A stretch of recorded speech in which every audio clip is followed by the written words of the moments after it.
കോഴിക്കോട് പാളയത്ത് യുവാവിനെ മരിച്ച നിലയിൽ കണ്ടെത്തി. പാളയം പുതിയ കോവിലകം പറമ്പ് സ്വദേശി ബിജു ആണ് മരിച്ചത്. ചോര വാർന്ന നിലയിലാണ് ബിജുവിന്റെ മൃതദേഹം കണ്ടെത്തിയത്.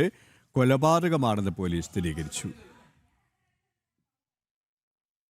പുലർച്ചെയോടെ ബിജുവിനെ കാണാതായതിനെ തുടർന്നാണ് അമ്മ യുവാവ് ഉറങ്ങിയ മുറിയിലെത്തിയത്. മുറി പുറത്തുനിന്ന് പൂട്ടിയ നിലയിലായിരുന്നു. മുറി തുറന്ന് അകത്ത് കയറിയപ്പോഴാണ് ബിജുവിനെ രക്തത്തിൽ കുളിച്ച നിലയിൽ കണ്ടെത്തിയത്.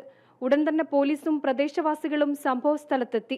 ബിജുവിന്റെ ശരീരത്തിലും മുഖത്തും കത്തികൊണ്ട് വരിഞ്ഞ നിരവധി മുറിവുകളുണ്ട്.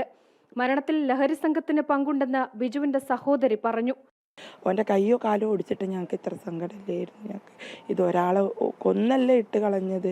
കയ്യോ കാലോ ഇട്ട ഏതെങ്കിലും ഹോസ്പിറ്റലിൽ പോയി ഞങ്ങൾ റെഡിയാക്കി എടുക്കുമായിരുന്നു. അല്ലെങ്കിൽ അവനൊരു അസുഖം വന്നാൽ അസുഖക്കേട് വന്ന് മരിച്ചാൽ ഞങ്ങൾ വിചാരിച്ചിട്ടുണ്ടാവുമായിരുന്നു. കാരണം എൻ്റെ അച്ഛനും ആരുമില്ല, ഹാർട്ട് പേഷ്യൻ്റാണ്, അങ്ങനെ ആരുമില്ല.